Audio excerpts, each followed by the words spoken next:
Okay, forget about functional strength. The more muscular you are, the better you're going to be able to defend yourself, all things considered. That's why there's weight classes in MMA. I'm not saying that a smaller guy can't knock out a bigger guy, but on average, the more muscle you have, the bigger you are, the more advantage you have in a fight. Also, the bigger you are, the less likely you are for someone to test you. Okay, I'm not a big guy by any means. I'm 5'10", 175 pounds, but in high school at the same height, I was 120 pounds. So I've got about 50 pounds of muscle on it, and I can tell you it makes a big difference from being 175 as it does to being 120 or 125. All right. You know, if you do have a little bit of size on you, it does make the guy think twice, as opposed to you being a little guy and he thinks he can walk all over you type of thing. Point 2 is know how to defend yourself. Okay. If you want to train stuff that works, MMA is the best, of course. Boxing, Muay Thai, wrestling, and Brazilian Jiu-Jitsu are also all very good. With that said, if you are going to train, I would avoid training anything more than, learning the combinations, learning the skills, doing some bag work, in a class or whatever, and maybe some light sparring, okay? But getting into gym wars, which a lot of serious trainees do, where like guys are going at each other hard with another well-trained fighter, will oftentimes leave you worse than the fight that you're preparing for, okay? Broken nose, concussion, having some Muay Thai killer just chop at your legs all day. That gym war is likely to be worse than the actual fight scenario. And at the end of the day, if you're in your 20s, early 30s, you might think you're young and invincible. But you have to carry that body for the rest of your life. You have one body, okay? I'm 35 now, and I've switched up my whole training in the gym and in weightlifting protecting my joints and not getting injured is as important to me as putting on muscle. And, the same should apply when you're learning how to defend yourself. All right. You want to be able to know how to fight, but you don't want to hurt yourself in the process, and you don't want to develop injuries and muscle and joint stiffness. Okay. But outside of like professional training, if you're just a regular guy like me, you should know 3 things, okay, in a fight. The first thing, and this is when you always see guys get knocked out, is to keep your hands up, okay? Every boxing trainer is going to tell you to keep your hands up. The UFC commentators will tell you to keep your hands up. When your hands are down, you're getting knocked out in a fight scenario, okay? So you've got your hands up like 10 and 2 so that you can block punches. There's also, I think you can look him up on YouTube, this guy who does crazy monkey defense, which is like this.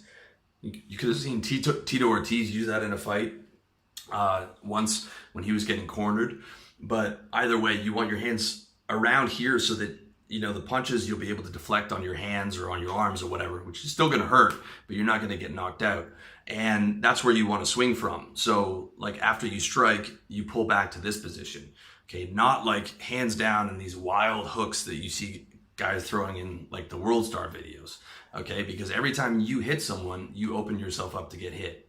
All right, so keep those hands up, and if practice or shadow box or do something, practice hitting and then back to hands up, hitting back to hands up. That's a really big deal on defense. The second point is learn how to throw tight, crisp hooks with both hands, like these ones, right to the jaw. Not those big looping wild punches, but those tight hooks to the jaw. And if you want to see someone do it really well, look at Mike Tyson's early videos when he gets inside, because he was a smaller guy. So he would get inside with head movement, and then he would throw these ruthless hooks to the body, hooks to the jaw, and take guys down. Okay, I'm not talking about hits, shots to the body though. I'm talking about being able to time crisp hooks to the jawline for the knockout, and to be able to practice that, and to be able to do it with some real aggression. If you have to train on a bag or shadow box a little bit, I do that sometimes in my room, or it's something I've been watching for a while. By no means am I calling myself any type of a good fighter, but I do know a little bit of those boxing basics, which are quite helpful. Third point is the basic head movement back and forth and the basic foot movement. you don't want to be flat-footed in a fight. You want to be moving around. You want to be changing angles. You want to be, circling and maybe setting up your right hand if that's your dominant hand. Lots of boxing tutorials available. Everything, all the stuff that I'm telling you about is available on YouTube. If you look into it, you can practice on a punching bag, or you can practice on one of those ropes with the head slips like this. Again, if you want to watch Mike Tyson again, a lot of people don't know this, is that his defense was some of the best in his early days. He had that bob and weave style that Custom Auto taught him, and it was very hard to hit him because his head movement was so good. His footwork was good, but his head movement was incredible. You can watch his defensive highlights and see what I'm talking about. But being able to move your head is very important. Being able to move is important, because you never want to be a stationary target in a fight. Lastly, on how to defend yourself, number 3, if it's legal in your country and state, consider getting a firearm, certainly for your house, as well as getting proper training on how to use it. Because a firearm is by far your best bet on self-defense, especially if you have a family. If your house is being robbed, you are going to be thankful you have that gun to protect your family. With that said, of course, if you have kids, you want to store that gun safely and away from children, and not having them being able to access it, as well as storing it in regards to whatever laws there are in your state, to make sure that you are not doing anything illegal. And of course, you're legally purchasing the gun. I know that in some countries and states, it's legal to carry a weapon, or even carry concealed. I believe Florida and maybe Arizona. Don't quote me on that. Again, a gun is by far your best line of self-defense. Okay, but with that said, I would be careful with that in terms of pulling a pistol and shooting someone in a club or a bar brawl. I mean, could get you sent away for manslaughter. Even if you're trying to claim self-defense, it's like, well, the guy was coming at you with fist and you shot him. It could easily be a bad situation. So, I mean, it's one thing to legally own a gun or carry it, but it's another thing to use it. And I would really make sure that you understand, whatever laws there are, and follow those laws to the letter. I mean, ideally, you never would want to have to use it. But I mean, I'm just putting it out there as an option. I'm just saying, learn the law to the letter, learn exactly what you can do and can't do. And also just the karma and the ethics of, not wanting to shoot someone, obviously, are things to consider. But I just wanted to put that out there in regards to firearms, because that is the best form of self-defense. Okay, so with that being said, I want to cover a couple fight scenarios here. So let's say you're in the club, all right, and some guy's upset over something, and he's speaking to you in a certain way. Again, avoidance usually should prevent you from being in these situations. Okay, if some guy's getting aggressive with you, you've already messed up at some point. Okay, but in that situation, the first thing you want to do, like, you're probably at a club where you shouldn't be. But the first thing you want to do in that situation is conflict resolution, okay?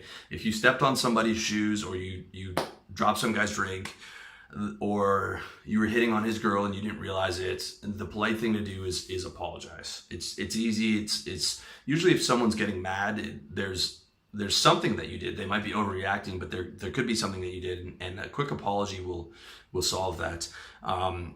Again, in a nice establishment, there's a very low chance that an investment banker is going to try and bottle you because you scuffed his loafers, which is why I tell you to stay in nice places. But conflict resolution is the first thing. Sort of like, hey man, I'm sorry, hands up. Hey man, I'm sorry, I didn't mean to do that. Yep, my fault, 100%. I apologize, right? Usually that's going to be enough to deflate the situation. Okay. If it starts to escalate more than that, this is number 2. The smart thing to do is leave. Okay, if someone's getting angry as per the above, and you can't resolve the conflict quickly, your best bet is to swallow your pride and leave.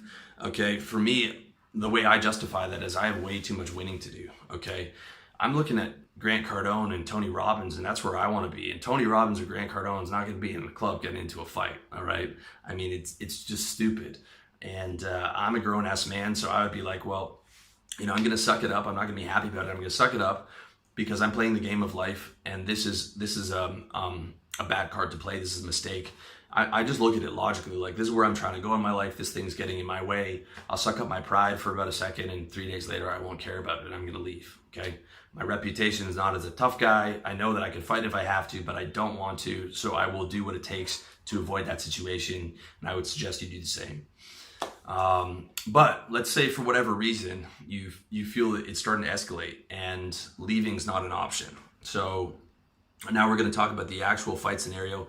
If you're boxed in, or you're making a bad decision, chances are if you're fighting, you're making a bad decision. Chances are, if you're fighting, you probably could have left at some point. Like when you watch all these videos of these guys posturing up, every one of them could have just walked away and not, gotten into that combat zone going back and forth with the guys. So you're usually able to get out of that situation. But if you're in like tight quarters or, a hallway or an elevator or something along those lines where you don't have the option and you're boxed in,